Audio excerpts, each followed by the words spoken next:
지난 월요일 우리 새로운 지도자가 취임했습니다.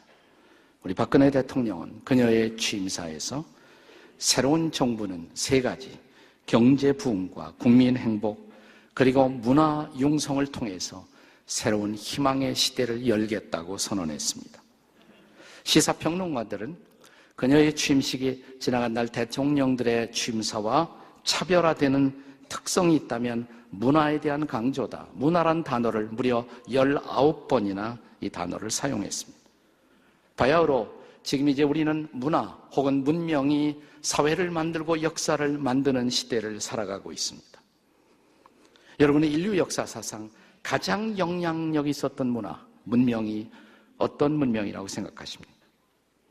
그것이 로마 문명이었다는 사실 앞에 혹시 이의를 제기할 분이 계십니까? 시오노 나나미가 쓴 로마인 이야기가 공전의 세계적 베스트셀러가 되어 지금도 팔리고 있는 이유, 그것은 로마 문명에 대한 관심 때문이 아니겠습니까? 로마가 건국한 BC 753년부터 서로마가 멸망하는 AD 476년까지, 그거 말해도 한 1000년이 돼요. 그런가 하면 동로마가 멸망한 1543년까지를 계산하면 무려 거의 2000년에 걸쳐서 로마 문명은 존속하며 세상의 모든 것을 바꾸어 놓았습니다. 로마는 정복하는 정복지마다 새로운 도로를, 길을 만들었고, 새로운 다리를 놓았고, 수로시설을 만들었고, 공공목욕탕을 만들었으며 앰피티어라 원형극장을 만들어서 문명의 혜택을 누리도록 만들었습니다. 모든 종교를 포함하며 모든 문명의 장점을 편입하고 수용해서 로마 문명은 중세 문명을 만들었고 근대의 서양 문명을 만들었으며 오늘의 현대 문명의 뼈대를 또한 만들어 놓았습니다. 오늘 우리가 사용하는 법과 정치 제도, 문학과 예술, 철학과 종교, 건축과 공학, 군사와 과학을 로마 문명을 떠나서 말할 수가 있을까요? 그래서 로마는 하루아침에 이루어진 것이 아니다 라는 유명한 속담도 등장했고 모든 길은 로마로 통한다는 말도 우리가 기억합니다. 로마의 전성기에 로마가 마음만 먹으면 불가능은 없다라는 신화를 갖고 있었습니다. 하지만 이런 로마의 전성기에 살았던 피압방 민족, 식민지 출신의 한 유대인은 로마가 결코 할 수 없는 한 가지를 꿰뚫어 보고 있었습니다. 그것은 인간의 구원이었습니다. 바울은 그래서 이 복음을 들고 로마로 가기를 소망했습니다. 인간 구원의 유일한 해답, 복음조차 제공할 수 없었던 해답, 구원에 대한 대답을 가진 복음을 들고 그 당시 세계의 수도인 로마로 바울은 가기를 소원했습니다. 로마서 1장 10절과 11절을 함께 같이 읽도록 하겠습니다. 다 같이 읽습니다. 시작. 어떻게 하든지 이제 하나님의 뜻 안에서 너희에게로 나아갈 좋은 길 얻기를 원하노라. 로마로 가고 싶다 이 말이죠. 11절. 내가 너희 보기를 간절히 원하는 것은 어떤 신령한 은사를 너희에게 나누어 주어 너희를 견고하게 하리니. 모든 것이 가능했던 로마, 모든 것이 풍족했던 로마. 그러나 로마가 아직도 필요로 하는 것은 복음이라고 바울은 확신했습니다. 그래서 그는 로마로 가기 전에 먼저 로마에 있었던 한 줌의 그리스도인들, 그들은 누구였을까요? 아마도 그들은 사도행전 2장에 오순절에 부흥이 일어났을 때 거기서 복음을 받아들이고 로마로 왔던 사람들에 의해서 자생적으로 로마의 신앙 공동체가 생겨났던 것입니다. 바울은 우선 그들을 통해서 로마의 복음이 전해지기를 소원하면서 로마를 향해서 복음의 에센스, 복음의 핵심의 메시지를 기록했습니다. 그것이 바로 로마서입니다. 이 로마서를 읽고 어거스틴이 주님 앞에 돌아왔습니다. 이 로마서를 읽고 마르틴 루터의 종교개혁이 일어났습니다. 이 로마서를 읽고 요한 웨실레의 유명한 회심이 일어났습니다. 이런 복음, 로마를 향해서 전파된 이 복음의 핵심적 메시지는 도대체 무엇일까요? 첫째로, 복음은 예수가 선지자들 통해서 약속한 하나님의 아들이라는 소식입니다. 하나님의 아들 예수가 바로 복음의 핵심이라는 것입니다. 로마서 1장 2절을 보십시오. 같이 읽겠습니다. 로마서 1장 2절 다 같이 시작. 이 복음은 하나님이 선지자들을 통하여 그의 아들에 관하여 성경에 미리 약속하신 것이라. 복음은 하나님의 아들에 관한 것이다. 그가 복음이다. 왜 그가 복음일까요? 그는 구약 성경에서부터 메시아로 약속된 분이다. 그분이 어떻게 이 세상에 오실 것인가가 그가 이 땅에 오시기 600년 전, 700년 전부터 예언되었습니다. 이사야 7장 14절을 보십시오. 이사야 7장 14절 같이 읽습니다. 시작. 그러므로 주께서 친히 징조를 너에게 주실 것이라. 보라, 처녀가 잉태하여 아들을 낳으리니 그의 이름을 임마누엘이라 하리라. 동정녀를 통해 탄생하실 아들 예수 그리스도, 그가 바로 구세주라는 것입니다. 아니, 성경은 그의 탄생의 출신지를 또한 예언해 놓았습니다. 미가서 5장 2절을 같이 읽겠습니다. 다 같이 시작. 베들레헴 에브라다야, 너는 유다 족속 중에 작을지라도 이스라엘을 다스릴 자가 네게서 나올 것이라. 그의 근본은 상고의 영원이니라.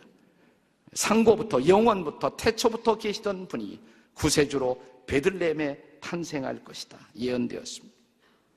아니, 그가 그의 생애의 절정에서 불과 은 30냥에 팔리울 것도 예언되었습니다. 스가랴 11장 12절의 말씀입니다. 같이 읽습니다. 시작. 내가 그들에게 이르되 너희가 좋게 여기거든 내 품삯을 내게 주고 그렇지 아니하거든 그만두라. 그들이 은 30개를 달아서 내 품삯을 삼은지라.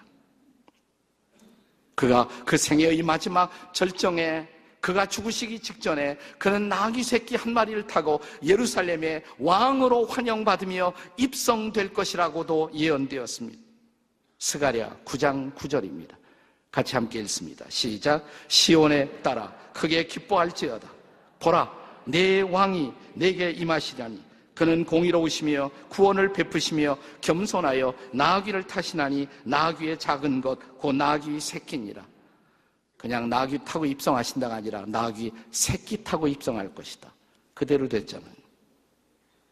무엇보다 그는 그 생애의 마지막 순간에 십자가에 달려 채찍을 맞으시고 그리고 창으로 찔림을 받을 것이라고 예언되었습니다. 이사야 53장 5절을 기억하시죠? 같이 읽습니다. 시작. 그가 찔림은 우리의 허물 때문이요 그가 상함은 우리의 죄악 때문이라. 그가 징계를 받음으로 우리가 평화를 누리고 그가 채찍에 맞음으로 우리가 나음을 입었도다. 아니, 그는 십자가에서 악인들과 함께 처형되실 것이며, 그러나 이 처형의 순간에도 그는 함께 매달린 그 악인들을 위해, 범죄자를 위해서 용서의 기도를 할 것이라고 예언되었습니다.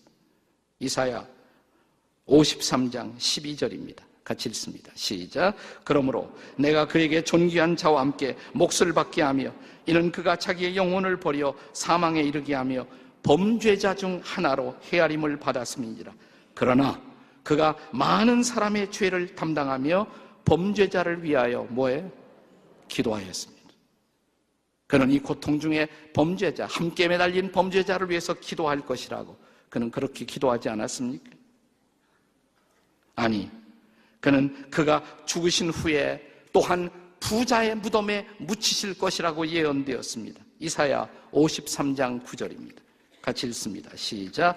그는 강포를 행하지 아니하였고 그의 입에 거짓이 없었으나 그의 무덤이 악인들과 함께 있었으며 그가 죽은 후에 부자와 함께 있었도다. 이것이 다 우연이라고 생각하십니까? 그가 이 땅에 오시기 600년 전, 700년 전에 그가 어떤 모습으로 오시고 어떻게 살 것이며 어떻게 죽을 것이며 죽은 후에 그는 부자의 묘실에 묻힐 것이라고. 그는 아리마대 요셉이라 불리워지는 사람의 새 무덤에 안치되지 않았습니까? 만약 그가 하나님의 아들이 아니시라면 이런 놀라운 예언의 성취가, 이런 디테일한 그의 삶의 성취가 과연 가능한 일이겠습니까? 그는 진실로 약속된 메시아, 구약 성경에서부터 선지자를 통해서 증언된 메시아, 오시리라고 약속된 우리들의 구세주, 하나님의 아들, 그가 바로 복음이라는 것입니다. 이것이 바로 바울이 로마를 향해서 전했던 복음의 메시지였습니다. 로마를 향해 전해진 복음, 두 번째로 이 복음은 예수가 참신과 참사람으로, 참사람과 참신으로 이 땅에 오셨다는 소식입니다. 본문의 3절은 먼저 그가 참된 인간, 여러분과 저와 똑같은 인간으로, 하지만 존경받는 감은 다윗의 자손의 혈통으로 이 땅에 태어나셨다라고 말합니다. 3절에요. 같이 읽습니다. 시작. 그의 아들에 관하여 말하면 육신으로는 다윗의 혈통에서 나셨고, 그는 존경받는 다윗의 가문에서 태어났다고. 그러나 여전히 그는 참으로 인간이셨다고. 그는 아기의 몸으로 태어나셨다고. 그는 인간성의 모든 성품을 우리와 똑같이 가진 자로 이 땅에 오셨다는 것입니다. 그 다음 4절은 그러나 그는 참된 인간성뿐만 아니라 참된 신성을 가지신 분이라고. 그는 참으로 하나님이시라고. 자, 4절을 같이 읽겠습니다. 시작. 성결의 영으로는 죽은 자들 가운데서 부활하사 능력으로 하나님의 아들로 선포되셨으니 곧 예수 그리스도시니라. 여러분, 이 땅에 태어나는 모든 인간마다 그 누구도 결코 극복하지 못할 한 가지가 있습니다. 그것은 죽음입니다. 아무도 죽음을 이길 수는 없습니다. 죽음은 모든 것을 삼킵니다. 우리 모두 반드시 한 날 죽어야 합니다. 여기 인간의 한계가 있습니다. 아니, 이 죽음이 우리를 인간되게 하는 것일지도 모르겠습니다. 그런데 여기 죽음을 이길 수 있는 유일한 능력이 있습니다. 성경은 그것이 부활의 능력이라고 말합니다. 성경은 그것이 거룩하신 하나님의 영의 능력이라고 말합니다. 그 하나님의 거룩하신 영의 능력으로 하나님은 죽은 자 가운데서 예수를 부활시키셨습니다. 그는 이 부활의 놀라운 사건을 통해서, 그의 삶에 임한 부활의 능력을 통해서 그가 평범한 인간 이상의 분이라는 사실을 입증하셨다는 것입니다. 아니, 부활의 능력으로 그가 하나님의 아들이심을 선포하셨다라고 오늘 본문은 말합니다. 그러므로 그는 참으로 사람이시지만 동시에 그는 참으로 하나님이시라는 사실입니다. 그래서 역사적 기독교는 예수 그리스도에 관해서 그분은 참으로 사람이시고 그는 참으로 하나님이라고 고백하여 왔습니다. 이것을 기독교 교리에서는 예수 그리스도의 인성과 신성이라고 말합니다. 그리스도의 인성과 신성. 기독교 역사 속에서는 이 둘 중에 어느 것 하나를 부인하면 그것은 이단으로 단죄했습니다. 예수님의 사람임을 부인한다든지 혹은 예수님이 하나님이라는 것을 부인하면 그것은 기독교 교리에서 벗어난 것입니다. 그런데 중요한 질문이 있습니다. 그것은 예수가 참으로 하나님이시고 또 예수가 참으로 사람이라는 사실이 왜 복음일까요? 그것이 왜 굿뉴스일까요? 여러분, 그는 참으로 하나님이시기 때문에 하나님 사정을 제일 잘 아십니다. 맞죠? 그러나 그는 또한 참으로 사람이시기 때문에 사람의 사정을, 우리의 사정을 잘 아십니다. 그렇습니다. 그는 참으로 하나님이시고 참으로 사람이시기 때문에 하나님을 알고 인간을 알고 하나님과 인간을 만나게 해주는 분이십니다. 그것을 성경은 중보자라고 말합니다. 참되신 하나님, 그분이 참으로 사람이 되어 오셨고 따라서 그분은 하나님과 인간 사이의 진정한 중보자라는 것입니다. 바울이 이 편지를 쓰던 당시에 로마는 수많은 신들을 자랑하고 있었습니다. 심지어 그들의 황제, 로마의 황제도 신의 반열에 올려놓고 황제 숭배를 강요하고 있었습니다. 그러나 그리스도인들에게 있어서는 그리스도 이외에 그 누구도 경배의 대상일 수는 없었습니다. 오직 그분만이 참으로 하나님, 오직 그분만이 참으로 사람, 오직 그분만이 참으로 중보자, 그래서 그분만이 경배를 받기에 합당한 분이셨습니다. 디모데전서 2장 5절을 기억하시나요?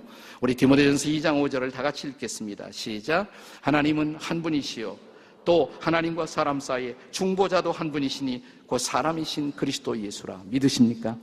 이것이 복음이에요. 예수는 참으로 하나님이시고 예수는 참으로 사람이시고 그래서 하나님과 사람 사이에 유일한 중보자가 되신다는 사실, 따라서 그리스도 이외에 그 누구도 우리의 경배의 대상일 수가 없다는 사실. 여러분, 바울이 이 편지를 쓰던 당시 로마의 거리에서는 만나는 사람들 사이에 이런 인사가 나누어지고 있었습니다.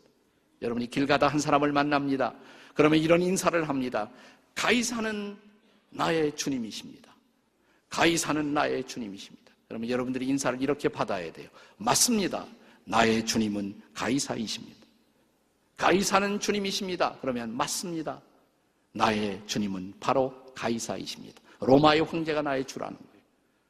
네, 여러분이 그리스도인으로서 거리에서 이런 인사를 받았다고 하십시다. 가이사는 주님이십니다. 어떻게 대답하시겠습니까? 당시에 로마의 모든 크리스찬들이 그렇게 하지 못했지만 신실한 그리스도인들은 이렇게 대답합니다. 아닙니다. 아닙니다. 그리스도만이 나의 주님이십니다. 나의 주님은 오직 예수 그리스도이십니다. 이 고백 때문에 그들은 체포됩니다. 이 고백 때문에 그들은 콜로세움 경기장으로 끌려갑니다. 이 고백 때문에 그들은 사자의 야수의 밥으로 던져집니다. 그렇게 하면서도 그들은 이 고백을 포기할 수가 없었습니다. 따라서 이 고백은 목숨을 걸 만한 고백이었습니다. 사랑하는 여러분, 저와 여러분의 고백, 예수 그리스도는 하나님이십니다. 믿으십니까? 예수 그리스도는 참으로 사람이십니다. 믿으시나요? 그러므로 그는 하나님과 사람 사이의 유일한 중보자이십니다. 믿으십니까? 그분만이 구세주입니다. 믿으십니까? 중요한 것은 그러면 그 고백을 위해서 목숨을 거시겠습니까? 그렇게 로마의 그리스도인들은 이 복음을 받아들였고 이 복음을 고백했던 것입니다. 로마에 전해진 복음, 그것은 예수 그리스도만이 참으로 하나님이고 참으로 사람으로 우리 가운데 오셨다는 사실입니다. 로마에 전해진 복음. 세 번째로, 이 복음은 예수 믿는 자들을 구원하시는 하나님의 능력입니다. 복음은 수동적으로 내가 붙들고 살아야 할, 나를 지켜야 할 복음입니다. 그러나 한 걸음 더 나가서 복음은 전해야 할 복음입니다. 아니, 목숨을 걸고도 전해야 할 복음, 이것이 바로 복음인 것입니다.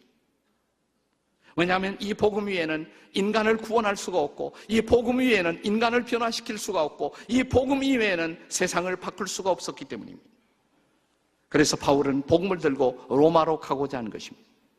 다시 본문의 15절을 읽겠습니다. 다 같이 15절, 다 같이 시작. 그러므로 할 수 있는 대로 로마에 있는 너희에게도 복음 전하기를 원하노라. 그래서 그는 이 복음을 들고 로마로 가기를 소원하는 것입니다. 왜 소원했을까요? 그 다음 절이 대답하죠. 네, 16절입니다. 16절 다 같이 읽겠습니다. 시작. 내가 복음을 부끄러워하지 않으니 이 복음은 복음을 믿는 모든 자에게 구원을 주시는 하나님의 능력이 됩니다. 하나님의 뭐라고 그랬어요? 능력 그랬습니다. 이 능력이라는 말은 히라보의 두나미스라는 단어입니다. 두나미스. 이걸 영어로 번역하면 mighty power, mighty power. 이 두나미스에서 다이나마이트라는 영어 단어가 나온 거예요. 다이나마이트. 복음은 mighty power, 놀라운 능력이라는 것입니다. 여러분, 그런데 mighty power라는 이 단어를 제일 좋아한 것이 바로 로마인들이었습니다. 로마는 당시에 mighty power, 위대한 힘을 자랑하던 민족이었습니다. 세계를 정복했던 로마의 군사력. 그러나 바울은 그럼에도 불구하고 알았습니다. 이 로마의 군사력이 한 사람의 인간도 구원할 수 없고 한 사람의 인간도 변화시킬 수가 없다는 사실을. 로마는 전 세계에 길을 놓는 과학의 힘을 자랑하고 있었습니다. 그러나 바울은 알았습니다. 그 힘으로 한 사람의 생명도 인간도 구원할 수가 없다는 사실을. 로마는 세네카를 위시한 수많은 철학자를 배출한 지식의 마이티 파워를 자랑하고 있었습니다. 그러나 바울은 알았습니다. 그 지식의 힘으로 한 사람의 영혼도 거듭나게 할 수가 없다는 사실을. 그래서 바울은 말합니다. 내가 이 복음을 부끄러워하지 않는다고. 나는 로마의 문명의 마이티 파워 앞에서도 이 복음을 결코 부끄러워하지 않는다고. 나는 이 복음의 빚진 자라고. 그래서 나는 이 복음을 전해야 한다고. 나의 동정인 유대인들에게도 헬라 사람에게도 뿐만 아니라 헬라의 문화를 이어받아 이 문화를 완성한다고 선포한 로마인들에게도 나는 이 복음을 전해야 한다고. 사랑하는 여러분, 그런데 이 복음이 가진 놀라운 능력, 그 능력의 핵심은, 그 능력은 도대체 어떤 모습을 가지는 것일까요? 로마서 1장 17절을 보십시오.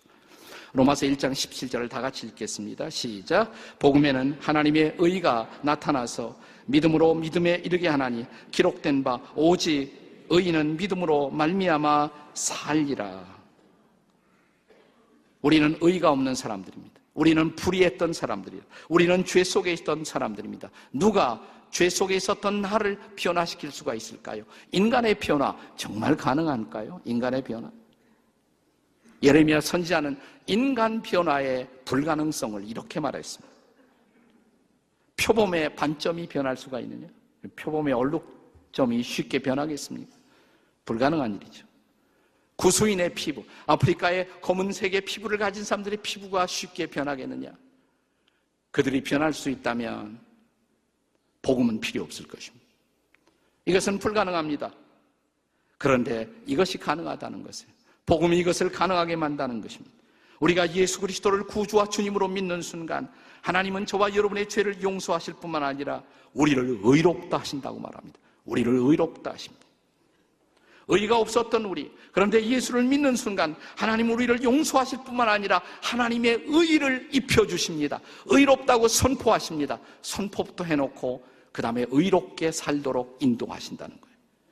그래서 우리는 그의 의, 그의 생명 가운데서 새로운 인생을 살게 된 것입니다. 이것이 복음의 능력인 것입니다. 이것이 바로 십자가의 능력인 것입니다. 아담과 해와가 범죄했을 때 그 범죄의 현저한 한 증상으로 그들은 부끄러움을 알게 되었습니다. 부끄러움을 가리우기 위해서 아담과 해와가 한 일이 뭐예요?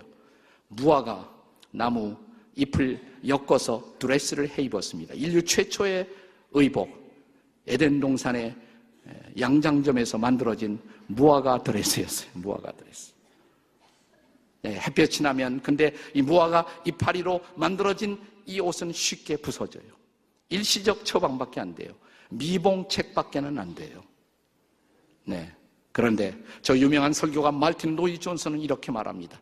인류의 그 자랑스러운 문화, 그 문화나 문명은 이 무화과 이파리에 불과하다는 거예요. 무화과 이파리에. 문화가 아무리 위대해도 문화는 인간의 죄 문제를, 인간의 수치의 문제를, 인간의 죄책의 문제를 해결할 수가 없습니다. 그래서 하나님이 하신 처방이 뭐예요? 무화과 이파리 대신에 하나님은 짐승을 하나 잡았습니다. 피 흘린 짐승, 가죽옷. 그 가죽옷을 입혔어요. 그 가죽옷 안에서 비로소 아담과 해와는 온전한 활동이 가능할 수 있게 되었습니다. 이 피 흘린 가죽옷, 십자가에서 피 흘려 돌아가신 예수 그리스도, 예수님의 의, 그 의를 입는 순간 우리는 비로소 죄책에서 해방받고 용서받은 자로 새로운 인생을 살 수가 있다는 것, 이것이 복음입니다. 복음은 문화를 반대하지 않습니다. 복음은 문화에 종속되지도 않습니다. 그러나 복음은 문화가 하지 못한 일을 완성합니다. 그래서 복음은 문화를 비판하고 문화를 변혁해서 문화를 완성시키는 것입니다. 여러분, 로마의 그 찬란한 문명, 무려 2000년 동안 계속되었던 문명, 근데 그 중에서 가장 로마의 문명이 꽃을 피웠던 결정적인 아주 시기가 있다면 그것은 AD 300년서부터 600년 사이라고 할 수가 있어요. 우리는 그 문명을 비잔틴 문명이라고 말해요. 근데 비잔틴 문명은 복음이 들어온 후의 문명이에요. 복음이 로마를 변화시키고 나서 비로소 이 문화는 꽃을 피운 것입니다. 복음이 문화를 완성하는 것입니다. 복음은 문화를 넘어서서 문화의 꽃을 피우고 문화의 열매를 따먹게 만듭니다. 그렇기 때문에 문화보다 더 중요한 것, 그것은 복음입니다. 문화의 융성 필요한 일이지만 우리 민족의 내일을 위한 해답은 단순히 문화만이 아니에요. 그리스도가 해답이십니다. 그리스도의 복음이 아니고는 이 민족은 새로워질 수가 없습니다. 최근에 1000만 관객을 돌파한 화제의 영화 7번 방의 선물을 아마 보신 분들이 많을 것입니다. 1000만 명이 봤다면 4 중에 1사람 봤다는 얘기예요. 보신 분 한번 손 들어보세요. 7번 방의 선물. 우리는 아직 4분의 1은 안 되는 것 같아요. 이 영화 보고 나오면 사람들이 다 변화돼서 아까운 사람이 됩니다. 아까운 사람. 아까운 사람, 우운 사람. 다 눈물이 젖어 나와요. 다 눈물이 젖어 나와요. 네. 저도 많이 울었는데요. 근데 영화가 주는 감동이 뭡니까? 영화가 주는 감동의 극치가 뭐라고 생각하십니까? 추운 겨울을 보내고 봄을 맞이하고 있는 우리들의 가슴을 훈훈하게 만들었던 이 영화가 주는 감동의 핵심은 뭐예요? 대속의 사랑이라고 생각해요. 대속의 사랑. 대속의 사랑, 대속의 은혜. 이 영화 속의 주인공, 아빠, 6살 지능밖에 안 되는 바보 용구. 근데 그에게 딸이 있었잖아요. 딸, 이혜승이라는 딸. 그가 사랑했던 유일한 딸. 눈에 넣어도 아프지 않을 사랑하는 딸. 그 딸을 살리기 위해서 그는 기꺼이 살인자라는 누명을 뒤집어쓰고 사형대로 가는 사람. 여러분, 그 장면 뭘 생각하셨습니까? 네. 그가 어눌한 사형대로 가면서 남겼던 두 마디의 말이 지금도 제 가슴을 울립니다. 뭐라고 그랬어요? 아빠 딸로 태어나줘서 고맙습니다. 사랑하는 딸을 향해서 아빠 딸로 태어나줘서 고맙습니다. 고맙습니다. 예승이는 정의의 이름으로 날 용서해 줬습니다. 나는 그 순간, 여러분은 그 순간 뭘 생각했습니까? 저는 그 순간 이 바보 용부의 외침 속에서 예수님의 외침을 생각했어요. 영화 보면서도 예수님 생각할 줄 아십니까? 신령한 사람은 영화를 보면서도 복음을 생각하는 사람입니다. 따라서 하세요. 신령한 사람은 영화를 보면서도 복음을 생각한다. 옆에 사람에게 한번 해봐요. 다 같이 시작. 신령한 사람은 영화를 보면서도 복음을 생각한다. 쥐어 박으면서 그런 사람 되세요. 한번 옆에서. 그런 사람 되세요. 네. 여러분, 예수님이 그렇게 말하지 않겠습니까? 저와 여러분을 향해서 오늘도 하시는 말씀은 내 딸, 내 아들이 되어줘서 고맙습니다. 여러분이 내 아들이 되고 내 딸이 되어서 고맙습니다. 그가 우리를 위해 십자가에서 피를 흘리고 그 생명을 버려주면서도 우리를 향해서 외치는 말씀, 여러분이 내 아들이 되고 내 딸이 되어줘서 고맙습니다. 하나님의 정의를 이루고자 우리의 죄를 짊어지고 죄인이 아니었던 그가 죄인이 되어 십자가를 지고 보혈을 흘리면서 저와 여러분을 향해서 십자가에서 고백하는 메시지, 내가 너를 사랑한다고. 너를 위해서 나는 내 십자가에서 목숨을 걸 만한 가치가 있었던 사람이라고. 내가 너를 지금도 사랑한다고. 이것이 복음입니다. 이 복음 때문에 우리는 새로운 인생을 사는 것입니다. 이 복음 때문에 변화된 인생을 사는 것입니다. 이것이 바로 로마에 전해진 복음이었습니다. 이것이 바로 21세기를 살아가는 우리가 기다리고 있는 복음입니다. 이것이 바로 문화의 첨단을 자랑하는 우리에게도 아직도 필요한 복음인 것입니다. 나는 이 복음이 우리 민족을 새롭게 만들기를 기도합니다. 이 복음이 우리 민족의 새로운 소망이 되기를 기도합니다. 그렇습니다. 복음만이 우리 민족을 새로운 역사로 이끌어갈 줄로 믿으시기 바랍니다. 기도하시겠습니다.